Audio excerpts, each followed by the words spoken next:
a dramatic end to this test match, and it was a real cracker of a game.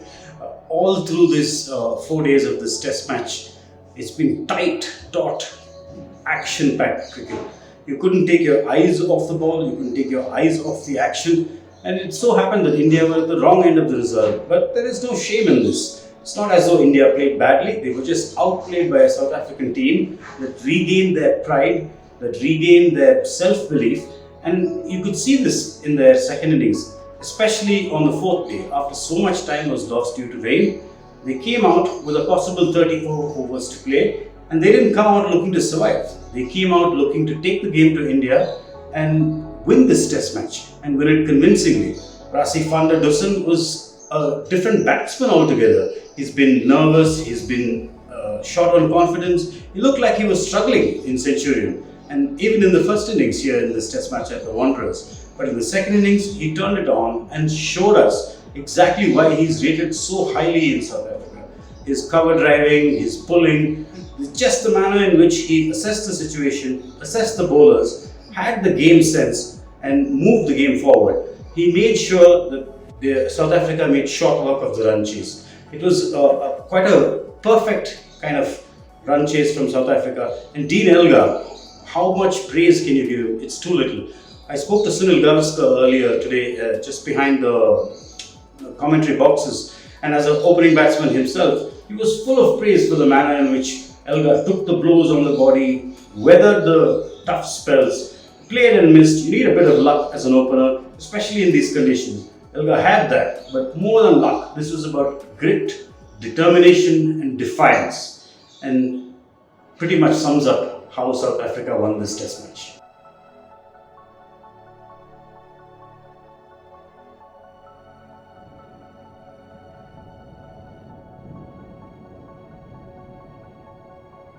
There are a lot of questions about Rishabh Pant. Is he the best person to be keeping wickets in Test cricket? Undoubtedly the answer is yes, because his keeping has improved out of sight in the last year and a half. His batting has been crucial in different situations to India overseas. Now the question is, should he have played the shot that he did? Some people say that's just how he plays, and you live by the sword and die by the sword. But we know by now that Rishabh Pant is a much better batsman than that. He can adapt to conditions. He can modify his game. Perhaps he should take a few more balls to get his eye in before taking on the bowlers. There was also a lot of chirp going on at the time. There's a lot of needle between the two teams, and I think perhaps that might have got to him a little bit. Stepping down the pitch and trying to hit Rabada out of the ground, that's never going to be an easy thing to do.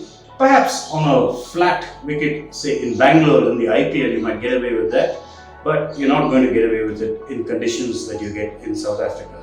So Pant, yes, be aggressive, be attacking, try to put the pressure back on the bowlers, but do it in a sensible way. Do it in a way where you can take slightly more calculated risks. Just as Pujara plays the way he does, and he will come off sometimes and will fail sometimes, it's the same with Pant. But he must give himself the best possible chance to attack.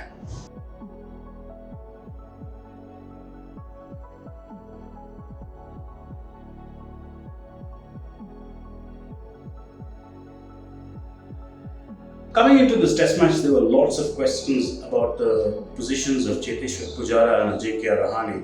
I think both of them showed just why the team management had so much faith in them and stuck to them, giving them the longest rope possible. These are players who have won matches for India, who have saved matches for India. Now Rahane was relieved of the vice captaincy, and perhaps it was kind of an indicator or pointer to him that the team management is looking towards the future rather than the past. But in a tight corner, in a difficult situation, they almost took the game away from South Africa. Another half an hour of the two batting together and the complexion of this game would have been completely different. You would say that they've done enough to keep their places for the next game in Cape Town. This is not because they were playing for their places in the side, but in that situation, they both played in a manner that would give India the best possible chance to set themselves up to win the test match. And that is what you expect from your senior players.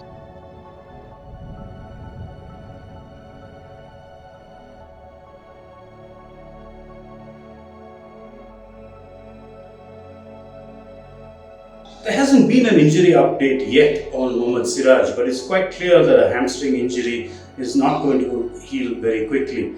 Rahul Dravid, the Indian head coach, spoke at the press conference at the end of the test match and said he had not yet had a chance to sit down and speak to the physios and trainers and team doctor to assess just how serious the injury was. But he did say that Siraj has not yet fully recovered, but Siraj was keen to get on the field, put his body on the line and do what he could for the team.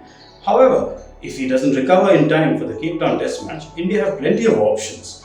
One of the things they will seriously consider is Ishant Sharma, because his extra height brings bounce into play, and this could be a major factor in Cape Town. The other thing is, in the first two test matches, you've had rain affecting things, you've had cool weather, and therefore hardly a chance for the ball to reverse. But in Cape Town, it's been sunny all of the last week, and the forecast for the next week as well is bright and sunny, which means the ball could get scuffed up on dry surface and could bring reverse swing into play. And we all know that when reverse swing is in play, there is no better bowler in the Indian setup than Umesh Yadav to make use of this. So India will have two options to weigh up. They won't be thinking about it just yet. They will wait till they get to Cape Town, assess the conditions, and if there is a need to replace Siraj, they will know that they have enough backup in their ranks.